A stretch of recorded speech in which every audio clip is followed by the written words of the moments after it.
إمام الأنبياء ثم الصلاة والسلام على إمام الأولياء الكاملين صلى الله عليهما وعلى آلهما وأصحابهما أجمعين من يومنا هذا إلى يوم الدين. فأعوذ بالله من الشيطان الرجيم. بسم الله الرحمن الرحيم. قل جاء الحق وزهق الباطل إن الباطل كان زهوقا. صدق الله العظيم. اما بعد، اللہ تبارک و تعالیٰ کے شکر کے بعد اور حضور اکرم صلی اللہ علیہ وسلم پر سلام و درود بھیجنے کے بعد آپ تمام کا ممنون و مشکور ہوں کہ آپ نے اس جلسے کو سماعت کرنے کے لیے یہاں پر تشریف لایا، اور تمام لوگوں سے گزارش کرتا ہوں کہ جو حضرات ابھی تک نہیں آئے وہ جلد سے جلد دائرے میں آ جائے، اور اس جلسے کا آغاز کرتے ہوئے میں قرأت کلام پاک پیش کرتا ہوں۔ اعوذ باللہ من الشیطان الرجیم،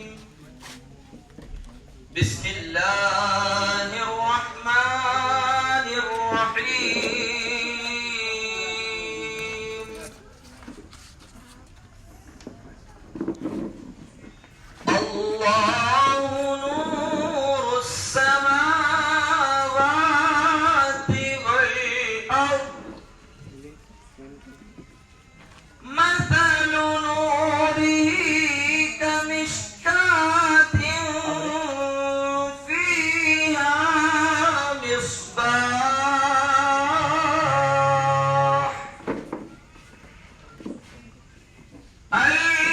المصباح في زجاجة،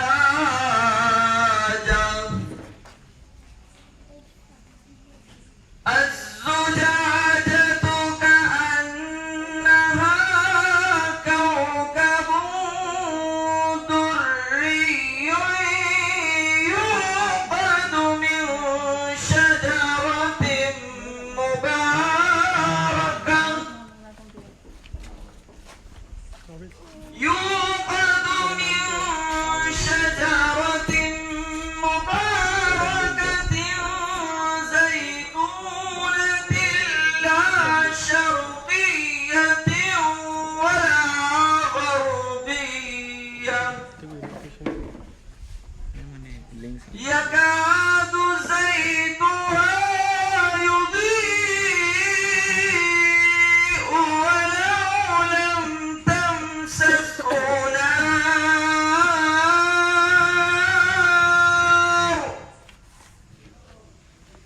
نور على نور،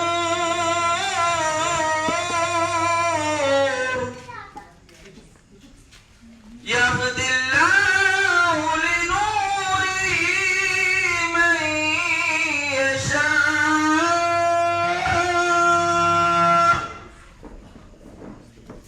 ويضرب الله الأمثال للناس والله بكل شيء عليم۔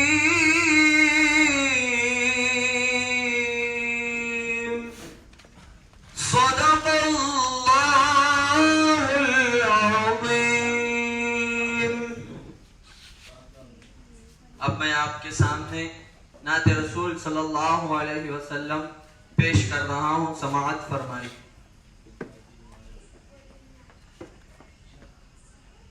میرے نبی پیارے نبی ہے مرتبہ بالا تیرا، میرے نبی پیارے نبی ہے مرتبہ بالا تیرا، جس جا کوئی پہنچا نہیں دیکھا وہاں تلوار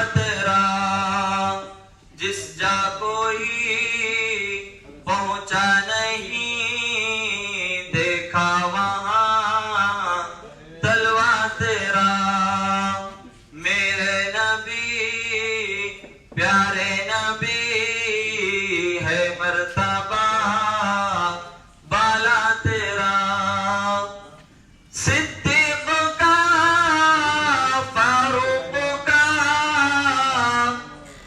عثمان کا دیکھا نہیں میرے نبی پیارے نبی ہے مرتبہ بالا تیرا محبوب کی محفل کو محبوب سجاتے ہیں محبوب کی محفل کو محبوب سجاتے ہیں آتے ہیں وہی جن کو سرکار بلاتے ہیں آتے ہیں وہی جن کو سرکار بلاتے ہیں وہ لوگ خدا شاہد قسمت کے سکندر ہیں وہ لوگ خدا شاہد قسمت کے سکندر ہیں جو سرور عالم کا میلاد مناتے ہیں جو سرور عالم کا میلاد مناتے ہیں محبوب کی محفل کو محبوب سجاتے ہیں آقا کی ثنا خوانی دراصل عبادت ہے آقا کی ثنا خوانی دراصل عبادت ہے ہم نعت کی صورت میں قرآن سناتے ہیں ہم نعت کی صورت میں قرآن سناتے ہیں محبوب کی محفل کو محبوب سجاتے ہیں آتے ہیں وہی جن کو سرکار بلاتے ہیں السلام علیکم اب میں نعت مہدی موعود علیہ السلام کے لیے سید نبیل مہدی کو دعوت دیتا ہوں کہ وہ یہاں آئے نعت مہدی موعود علیہ السلام پیش کریں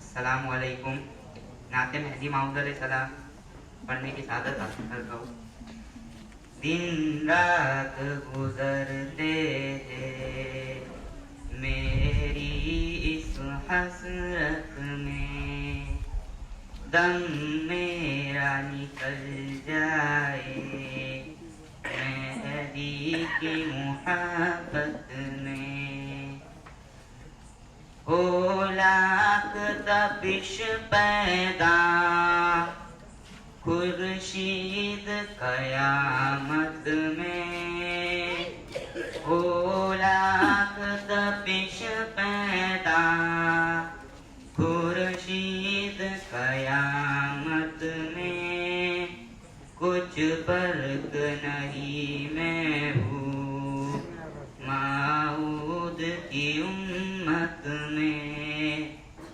کچھ فرق نہیں میں ہوں موعود کی امت میں.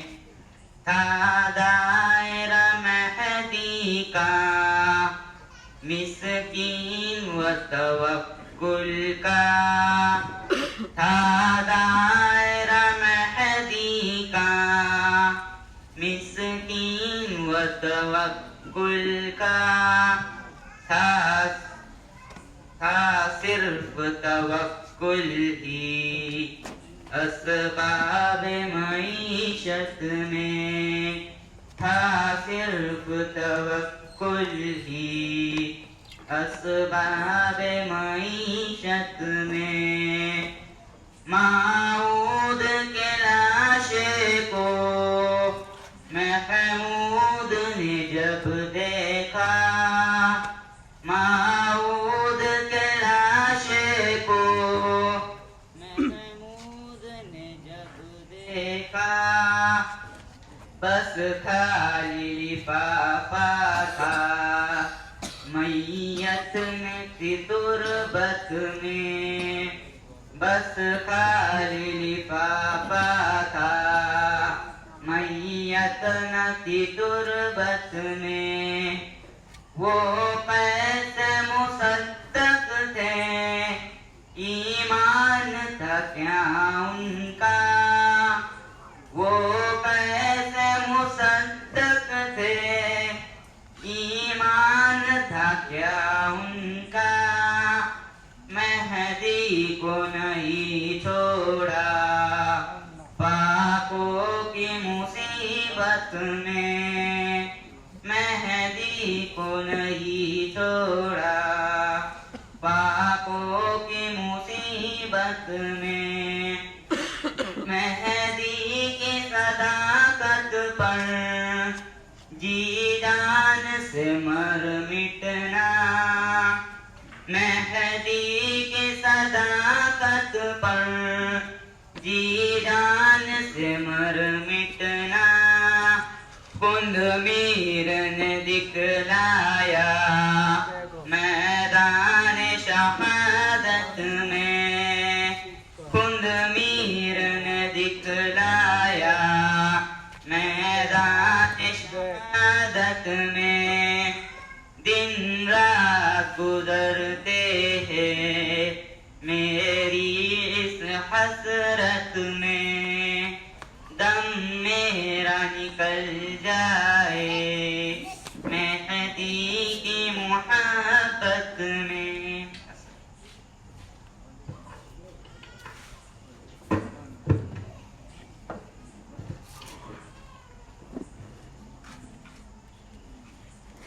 سبحان اللہ ماشاء اللہ. آپ نے ابھی سید نبیل مہدی سے نعت مہدی موعود علیہ السلام کو سماعت کیا. اب میں تقریر کا آغاز کرتے ہوئے محمد سہیل مہدی سے گزارش کرتا ہوں کہ وہ آپ تمام سے مخاطب فرمائیں.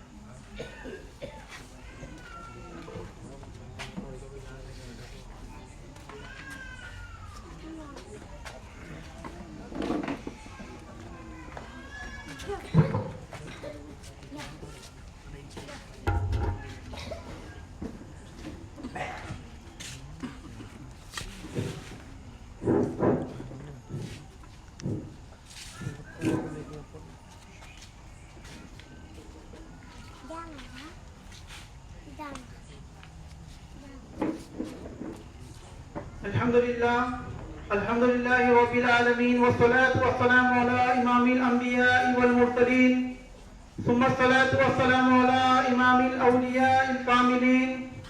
وأعوذ بالله من الشيطان الرجيم. بسم الله الرحمن الرحيم.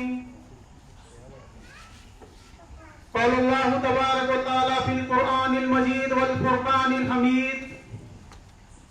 فأعوذ بالله من الشيطان الرجيم. بسم الله الرحمن الرحيم. ثم إن علينا بيانا. صدق الله العلي العظيم.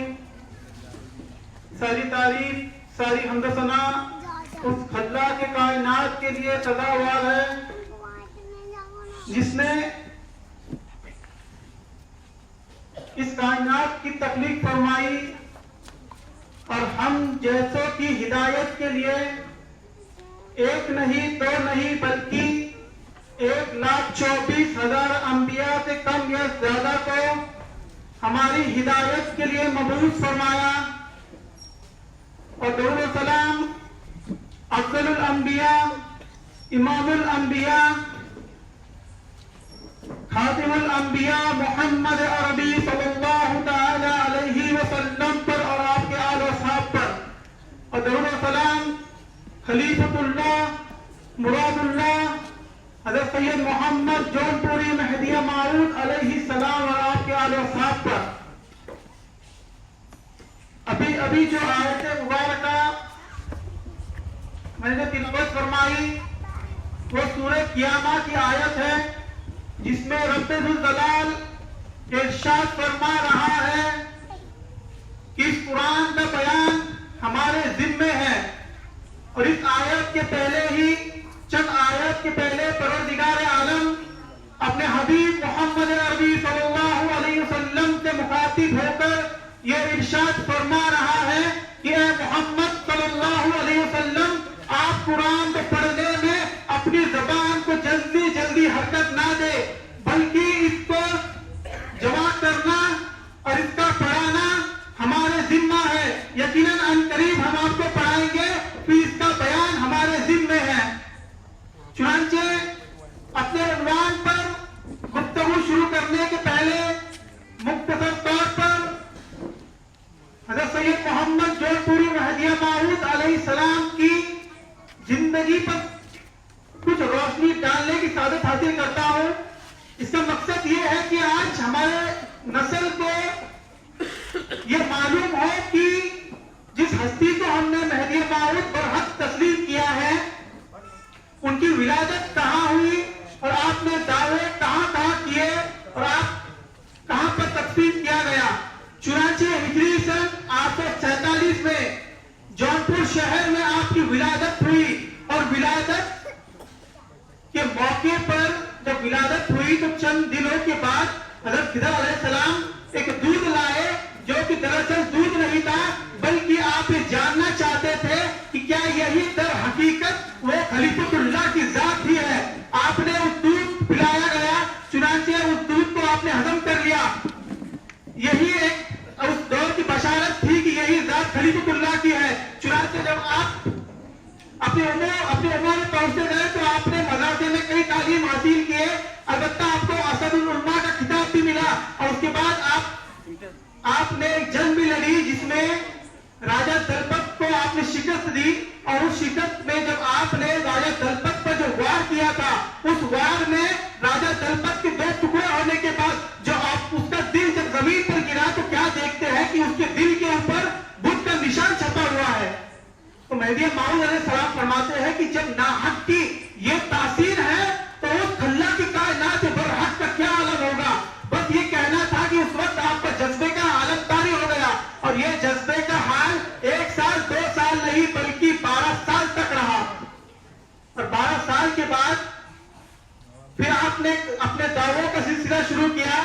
1 نہیں 2 نہیں بلکہ 3 دعوے کیے. اب اس 3 دعوے کی حقیقت کو دیکھیے کہ یہ اللہ کے رسول صلی اللہ علیہ وسلم نے ایک حدیث بیان فرمائی جس کو امام ابو داؤد نے اپنی سنن میں درج کیا ہے کہ مہدی جب ظاہر ہوں گے تو وہ یا تو 5 سال رہیں گے یا 5 سال رہیں گے یا 7 سال یا 9 سال. تو اس حدیث کی صداقت مہدی موعود علیہ السلام کے لیے ظاہر ہوئی کہ آپ نے 3 دعوے کیے 901 903 اور 905 میں. چنانچہ دعوے ہونے کے بعد آپ کی وصال ہونے کے بعد آپ کو بڑا مبارک افغانستان میں تقسیم کیا گیا اور وہاں سے بزرگان دین نے دین مہدویت کی تبلیغ شروع کی اور الحمدللہ وہ تبلیغ پورے دنیا میں عام ہو گئی. چنانچہ جو عنوان پر آتے ہوئے میں جو عنوان ہے بیان قرآن. قرآن ایک ایسی کتاب ہے جو بیان یا تعریف کو محتاج نہیں. ہم تمام جانتے ہیں کہ وہ کتاب اس جیسی کتاب نہ تو کبھی آنے والی ہے نہ کبھی آئے گی. اس پروردگار عالم نے اس کتاب کے تعلق سے قرآن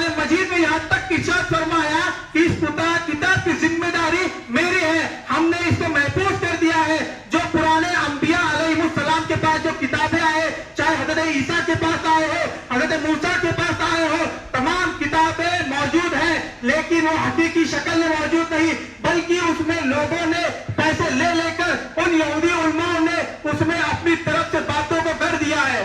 یہ قرآن کا معجزہ ہے کہ اللہ تبارک تعالیٰ نے قرآن کو سنبھال کے رکھا ہے، کیونکہ اللہ نے اس کی ذمہ داری خود لی ہے۔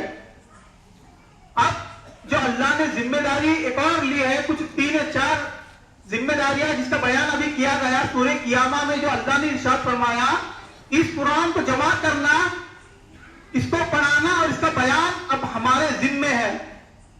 یہ عجیب معاملہ ہے کہ پروردگار عالم نے حضور اکرم صلی اللہ علیہ وسلم پر تو قرآن مجید کو نازل فرما دیا، حتیٰ کہ 23 سالہ زندگی میں قرآن کو مکمل کیا گیا، لیکن دور نبوت میں قرآن کو جمع نہیں کیا گیا تھا۔ اس اللہ کی شان کو دیکھیے کہ کس شان سے اللہ نے اپنے ان وعدوں کو نبھایا ہے۔ دیکھیے کہ ابو بکر صدیق رضی اللہ تعالیٰ عنہ کا دور خلافت آ چکا ہے۔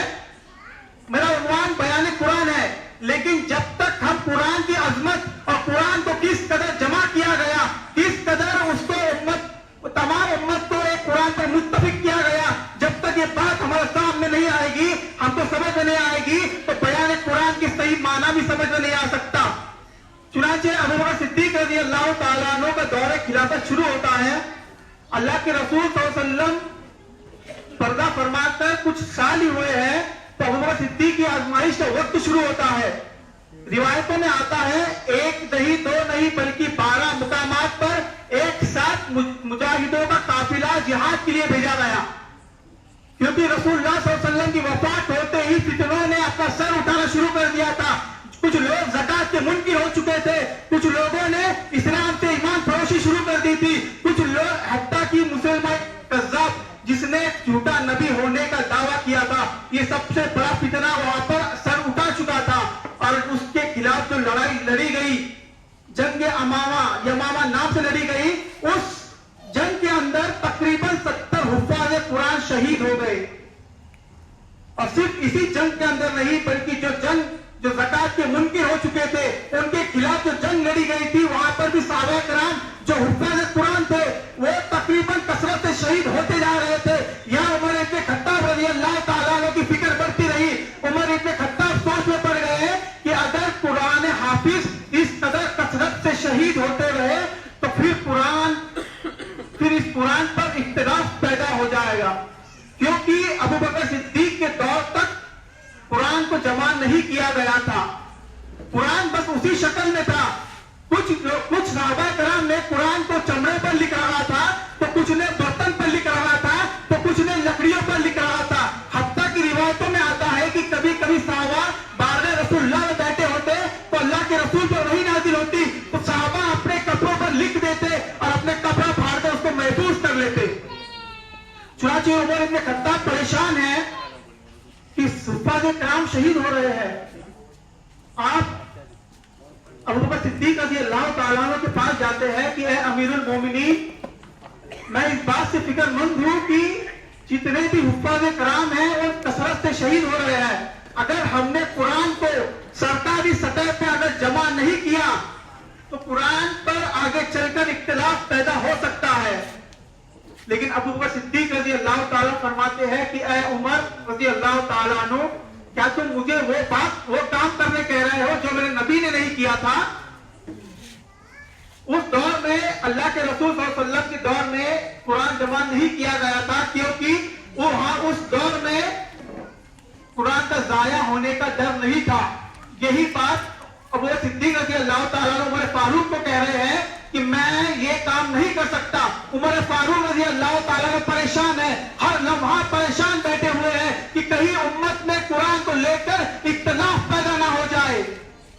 چنانچہ ابو بکر صدیق فرماتے ہیں کہ عمر فاروق میرے پاس آتے گئے، مجھے مناتے گئے، اور حتیٰ کہ اللہ تبارک تعالیٰ نے میری رائے کو بھی عمر فاروق کے موافق کر دیا، یعنی میں بھی اس بات کے لیے مان گیا۔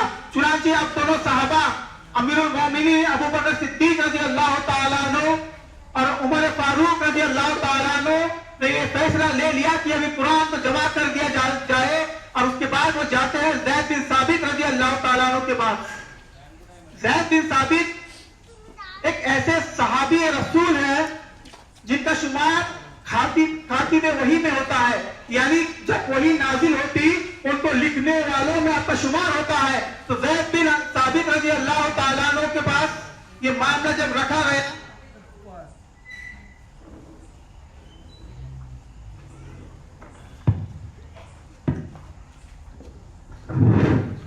جب زید بن ثابت رضی اللہ تعالیٰ عنہ کے پاس یہ معاملہ لے جایا گیا تو زید بن ثابت رضی اللہ تعالیٰ عنہ فرماتے ہیں کہ امیر المومنین آپ مجھ پر کافی بڑی ذمہ داری دے رہے ہیں، میں کام نہیں کر سکتا. اگر آپ مجھے یہ کہے کہ زید جاؤ فلاں پہاڑ کو جا کر اس کو کھود کر اس جگہ لے آؤ تو زید وہ کام کر سکتا ہے، لیکن زید یہ کام نہیں کر سکتا جو کہ میرے نبی نے نہیں کیا ہو. اب امیر المومنین ابو بکر صدیق رضی اللہ تعالیٰ عنہ پریشان ہے، عمر بن خطاب بھی ساتھ میں ہے. چنانچہ قرآن کو جمع کرنا تو بہت ضروری تھا کیونکہ امت اختلاف میں پڑ رہی تھی. چنانچہ زید بن ثابت کو ان کو مسلسل ان سے بات چیت جاری تھی، حتیٰ کہ زید بن ثابت بھی اس بات کے لیے مان گئے کہ اب قرآن کو جمع کرنا ضروری ہے. چنانچہ جب ابو بکر صدیق رضی اللہ تعالیٰ عنہ نے جب زید بن ثابت کو اس بات کے لیے منا دیا تو ابو بکر صدیق رضی اللہ تعالیٰ عنہ نے جو طریقہ اپنایا، جو رولز بنائے قرآن کو جمع کرنے کے لیے، یہ یقیناً قابل تعریف ہے. اور یہ وعدہ ہے اللہ کا کہ اللہ تبارک و تعالیٰ نے جو وعدہ دیا تھا کہ اس قرآن کو ہم جمع کرنا ہمارا ذمہ ہے. تو دیکھیے پروردگار عالم نے کس انداز میں ابو بکر صدیق سے جمع کروایا. ابو بکر صدیق نے رضی اللہ تعالیٰ عنہ نے جو رولز بنائے تھے، سب سے پہلے تو آپ نے ابو بکر صدیق رضی اللہ تعالیٰ عنہ زید بن ثابت رضی اللہ تعالیٰ تعالیٰ عنہ سے